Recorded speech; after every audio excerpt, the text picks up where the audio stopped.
अब अर्जुन की एक तरफ वोंग खड़ा होता है और दूसरी तरफ वो अरीना कमांडर होता है और अर्जुन उन दोनों को देखकर कहता है कि अपना मुंह बंद रखो और लड़ना शुरू करो। और जैसे वो अरीना कमांडर के चेहरे पर मुक्का मारने के लिए जाता है, पीछे से वोंग आकर उसे पकड़ लेता है और अर्जुन उसे कहता है कि वोंग भाई हट जा, तू चीजें और बेकार कर रहा है। और इसी टाइम पर अरीना कमांडर कहता है कि तुम्हारे पास स्पेस एबिलिटी हुई तो क्या हुआ, तुम्हें क्या लगता है तुम इनविंसिबल हो? चाहे तुम्हारे पास कितनी भी ब्रोकन एबिलिटी हो तो तुम एक नॉर्मल स्पेस यूजर ही, और मेरी एबिलिटी के सामने सब लोग बेकार होते। मैं हर एक एबिलिटी को सप्रेस कर सकता हूँ।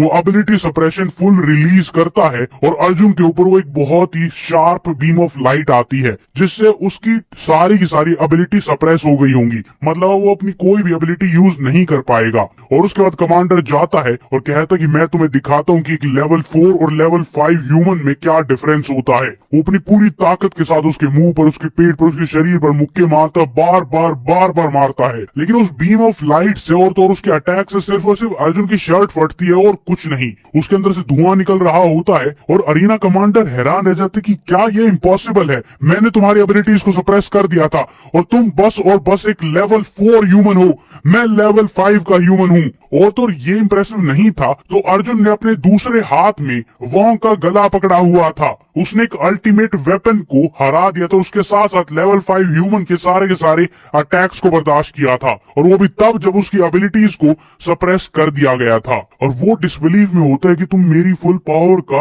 सामना कैसे कर सकते हो। और इस टाइम पर अर्जुन अपनी असली पावर एक्टिवेट करता है और कहता है कि अच्छा ये करना बहुत मुश्किल था, मुझे तो बहुत आसान लग रहा था। उसकी बॉडी पर दोबारा से वही लाल निशान आते हैं। अर्जुन अपना मुक्का टाइट करता और अपने सारे गुस्से के साथ उसके मुंह पर एक मुक्का मारता है और वो वहीं पर जेली की तरह डिस्ट्रॉय हो जाता है। सिर्फ एक मुक्का और लेवल 5 ह्यूमन डिस्ट्रॉय। और अर्जुन बस एक स्माइल के साथ, एक स्मग स्माइल के साथ कहता है कि जैसा कि मैंने एक्सपेक्ट किया था, बड़ी बड़ी बातों के पीछे बहुत ही कमजोर इंसान होते हैं। और जो वहाँ पर पुलिस कमांडर और जो कि पुलिस कैप्टन होती है वो हैरान रह जाते। उनके आसपास का सब कुछ डिस्ट्रॉय हो चुका था, बस एक पीछे की दीवार, आगे की दीवार बची थी और उनका मुंह खुला रह जाता कि एक पंच, सिर्फ एक पंच में तुम लेवल 5 ह्यूमन पावर हाउस को कैसे हरा सकते हो। और वो फीमेल कैप्टन कहती है कि अर्जुन ने उसे एक पंच में हरा दिया। जनरल, क्या मैं चीजें सही से देख रही हूँ या मुझे ही सपने आ रहे हैं? और जनरल कहते हैं कि नहीं, मैंने भी देखा और हम दोनों ने बिल्कुल सेम देखा है। और फिर कमांडर को समझ में आता है कि यहाँ पर क्या हुआ है और वो उस कैप्टन को एक्सप्लेन करते हैं कि अर्जुन ने अपना लेवल 4 अचीव किया था काउंटलेस बैटल से, जो कि जिंदगी और मौत की बैटल्स होती थी। उसने अपोकलिप्स के हर एक फेज को खुद सरवाइव किया है और असली कॉम्बैट स्ट्रेंथ गेन की है। और जहां तक अरीना कमांडर की बात थी, वो लेवल 5 बन तो गया था लेकिन वो प्योरली बस मेडिसिन और रिसोर्सेज की वजह से बना था।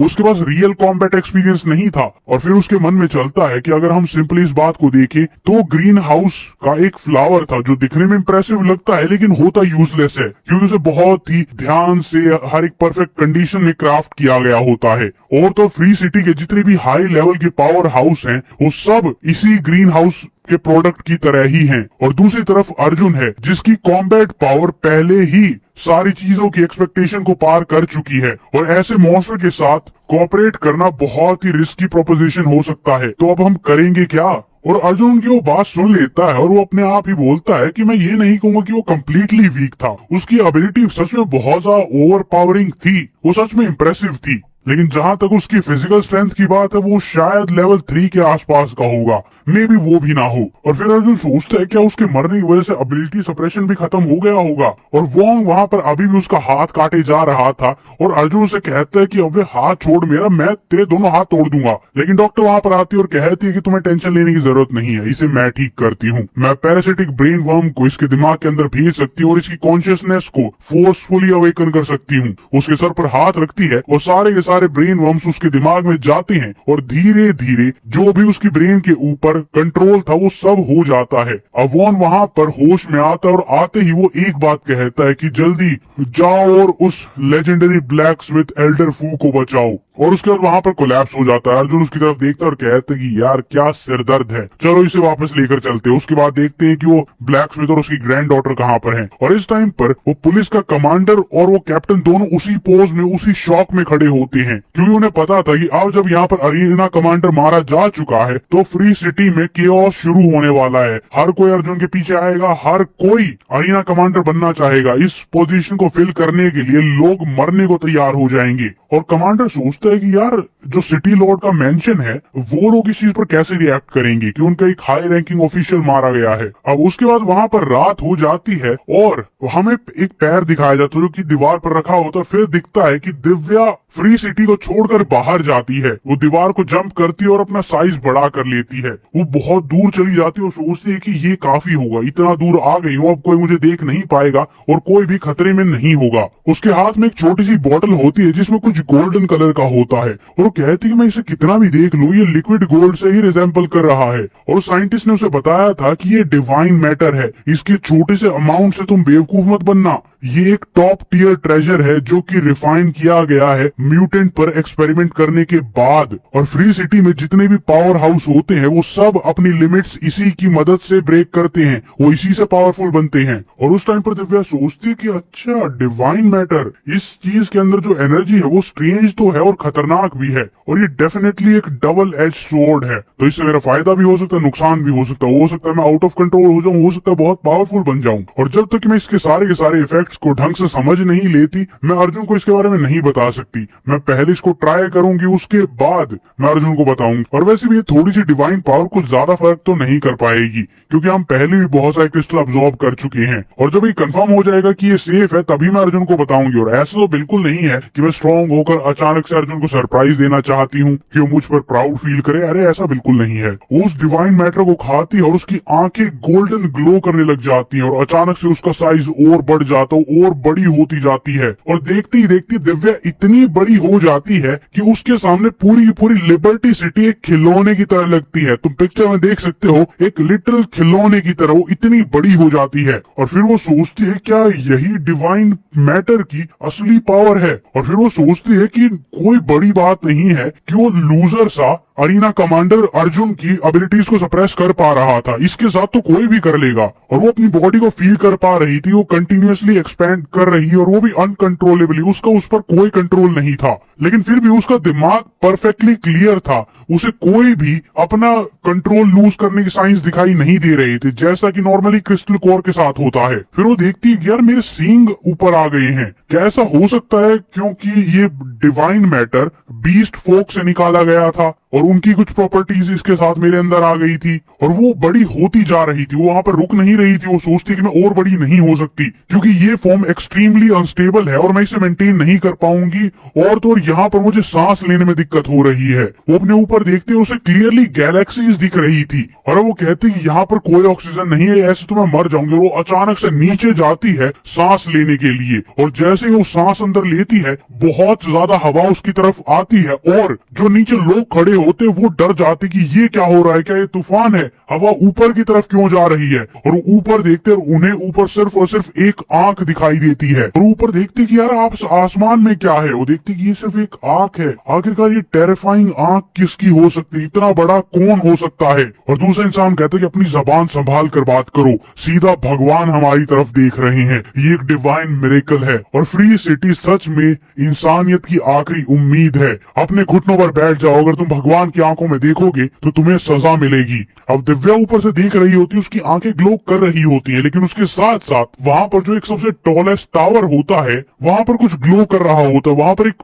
ट्री होता है जो कि पूरा गोल्डन होता है। दिव्या उसे देखकर हैरान रह जाती, ये किस तरह का पेड़ है, क्या ये वही एक्सोटिक ट्री फ्रूट हो सकता है जिसके बारे में वो सारे लोग बात कर रहे थे, जिस पेड़ का फ्रूट अर्जुन को चाहिए था। लेकिन अचानक वहां पर कुछ बहुत ही ज्यादा अजीब होता है और दिव्या की जितनी भी पावर होती है वो सारी की सारी वो गोल्डन ट्री अब्सॉर्ब करने लग जाता है और दिव्या उसे कंट्रोल नहीं कर पाती, वो बहुत जल्दी जल्दी छोटे होने लग जाती है। और वो मनी मन सोचती है फाइनली मैंने किसी तरीके से डिवाइन मैटर को हासिल किया था, उसे कंट्रोल किया था और अब वो सब कुछ ये ड्रेन कर रहा है और उसकी पावर को इतनी जल्दी से अब्सॉर्ब करता है कि वो हवा में ही छोटी हो जाती है और अब वो नीचे गिरने लग जाती है और उसके पास कोई तरीका नहीं है अपने आप को बचाने का। और सोचती है अगर मैं इसी स्पीड से गिरती रही तो अब पक्का मारे जाऊंगी। वो बहुत ही स्पीड से नीचे जाती है, लेकिन नीचे कोई इंसान उसका वेट कर रहा था। वो 2 बिल्डिंग्स के बीच में जंप करता है और अपनी पूरी ताकत के साथ ऊपर जाता है और दिव्या को बचा लेता है। अब दिव्या देखती है कि अर्जुन वहां पर उसे बचाने के लिए आया और वो पूछती है कि तुम यहाँ पर क्या कर रहे हो, और अर्जुन उसे कहता है मुझे ये बताओ तुम क्या कर रही थी कि तुम रात को यहाँ से स्नीक आउट करके जाते हो, वो भी शहर के बाहर, वो भी रात को। इतना बड़ा कमोशन क्रिएट कर दे तो सब लोग तुम्हारी तरफ देख रहे थे, और अगर मैं यहाँ पर टाइम पर नहीं आता तो तुम्हें बचाता कौन, तुम एक चींटी की तरह कुचली जाती। अर्जुन दीवार पर अपना हाथ गाड़ता और अपने आप को रोकने के लिए अपनी स्पीड कम करता है, और उसके बाद दिव्या बहुत ज्यादा शाय हो जाती है कि अर्जुन उसे बचाने के लिए आया और उसने एक बार भी ये नहीं पूछा कि तुम यहाँ पर कर क्या रही हो। वो अचानक से जमीन पर लैंड करते और वहां पर कोई चिल्ला रहा था, long live holy maiden, long live holy maiden. और अर्जुन सोचते कि ये क्या, और वो उसी पैलेस के सामने लैंड करते हैं जहां पर वो गोल्डन डिवाइन ट्री था और उसकी पावर को ऑब्जॉर्ब कर रहा था, और वहां पर सारे लोग अपने घुटनों पर बैठे होते और किसी की पूजा कर रहे होते हैं। और अर्जुन उन्हें देखकर सोचता है कि आखिरकार ये कर क्या रहे हैं। एक इंसान बोलता है कि सब लोग चुप हो जाओ और होली मेडन को वेलकम करो। वहां पर एक लड़की आती जो कि ग्लो कर रही थी, उसके आसपास सोना था, बहुत ही ब्राइट शाइनी चीजें थी, और ऐसा लग रहा था कि वो कोई बहुत ही इंपॉर्टेंट इंसान है। और वो आती वहां पर कहती है कि सिटीजन्स ऑफ फ्री सिटी, हमारे ऊपर एक डिवाइन मिरेकल हुआ है। आज भगवान ने खुद हमारी तरफ देखा है, जो कि एक हाईएस्ट फॉर्म ऑफ रिकॉग्निशन है। इससे बड़ा क्या ही हो सकता है कि भगवान खुद आकर तुम्हें यहाँ पर देखे। भगवान ने हमें पहले ही ब्लेस कर दिया, अब हमें बस और बस अपने एक्शन से ये दिखाना होगा कि फ्री सिटी वर्दी है उनकी ब्लेसिंग्स के लिए। उसके बाद सब लोग उसे कहने लग जाते हैं long live holy maiden, long live free city, ये सब वो करते रहते हैं। तभी वहां पर एक लड़की भागते हुए आती, और ये वही लड़की थी, वही असिस्टेंट थी जो कि अरीना कमांडर को सर्व करती है, और भागते हुए आती और कहती है कि जनरल को किसी ने मार दिया है। और सब लोग वहां पर हैरान हो जाते हैं, और वो कहती है प्लीज होली मेडन आप ही जस्टिस करिए, आप ही कुछ कर सकती हैं। लोग बहुत गुस्से में हो जाते हैं कि किसकी इतनी हिम्मत हुई जिसने फ्री सिटी के जनरल को मारने की हिम्मत की है। ऐसी लॉलेसनेस यहाँ पर नहीं चलेगी, यहाँ पर कानून है, उसे मानना पड़ेगा। अरीना जनरल ने इस पूरी फ्री सिटी को बचाया था, उन्होंने यहाँ पर बहुत ही कमाल के काम किए थे, और जिसने भी उन्हें मारा है उन्हें माफ नहीं किया जाएगा। और अचानक से वो फिंगर पॉइंट करती है अर्जुन और दिव्या की तरफ कि इन दोनों ने उन्हें मारा था, यही वो दोनों हैं। और वो होली मेडन नाम की लड़की उसे देखती और कहती कि अच्छा तो तुमने जनरल ली को मारा था। और अर्जुन वहां पर बिल्कुल एक अल्फा मेल की तरह कहता है कि हाँ उसे मैंने मारा था। और वो होली मेडन कहती है अच्छा तो तुम्हारा नाम अर्जुन है, मैंने तुम्हारे बारे में सुना है, लेकिन मैंने कभी ये एक्सपेक्ट नहीं किया था कि तुम इतने ज्यादा बोल्ड होगे कि तुम फ्री सिटी के हाई रैंकिंग जनरल को मार दोगे। और वो लड़की वहां पर हंसने लग जाती है कि तुम्हें क्या लगा था तुम जनरल को मारकर बस ऐसे ही निकल जाओगे, ये फ्री सिटी है, यहाँ पर तुम्हें सजा जरूर मिलेगी। लेकिन अचानक से उसके पीछे कोई आता है और अपनी तलवार के साथ रेड ग्लोइंग आई के साथ वो एक अटैक करता है। इस टाइम पर वो लड़की बोल रही होती कि तुम्हें कोई आइडिया नहीं है कि होली मेडन कितनी टेरिफाइंग है, और उसे ही बीच में से काट दिया जाता है। अब वो नीचे गिरती है, सब लोग शॉक हो जाते, खासकर अर्जुन और दिव्या। और उस लड़की के आखिरी वर्ड्स होते हैं लेकिन क्यों, मैंने कुछ नहीं किया था। और वो आदमी जो उसे सजा देता वो कहता है कि जनरल ली सीक्रेटली ह्यूमन एक्सपेरिमेंट्स कर रहा था, इनोसेंट सिविलियंस को हार्म पहुंचा रहा था, उसने काउंटलेस क्राइम्स किए थे, और होली मेडन को आज से पहले उन सारे क्राइम्स के बारे में नहीं पता था। और अच्छा ही हुआ वो मारा गया, वरना हम उसे मार देते। और सारे लोग दोबारा से होली मेडन की साइड हो जाते कि अच्छा तो ये हुआ था, जनरली बहुत बेकार इंसान था, भाई एक नंबर के पलटू हैं। और उसके बाद वो लड़की जिसे होली मेडन कह रहे थे वो कहती है कि अर्जुन ने एक बहुत ही बेकार इंसान को एलिमिनेट किया है, जो कि हमारे लिए एक अच्छी ही बात है, और हो सकता है कि ये उस मिरेकल से कनेक्टेड हो जो अभी अभी हुआ था। भगवान हमें देखने के लिए आए थे और उसी के बाद हमें ये न्यूज मिलती है कि अरीना कमांडर को मार दिया गया है, ये एक अच्छा साइन है। और वो अर्जुन की तरफ देखते हुए कहती कि अब जब जनरल ली वहां से जा चुके हैं, वो मर चुके हैं, तो उनकी पोजीशन खाली है। और वो अर्जुन की तरफ पॉइंट करती है और कहती है कि अब जो तुम्हारे पास इतना टैलेंट है कि तुम इविल को हटा सकते हो, और उसके साथ साथ तुम्हारे पास स्ट्रेंथ भी है कि तुम अपने अच्छे कर्मों को उससे और आगे लेकर जा सकते हो, तो मैं तुम्हें जनरल की पोजीशन पर अपॉइंट करती हूँ। और अर्जुन सोचते कि क्या ये मुझे रिक्रूट करने की कोशिश कर रही है या कोई जाल है, और वैसे आखिरकार ये है कौन।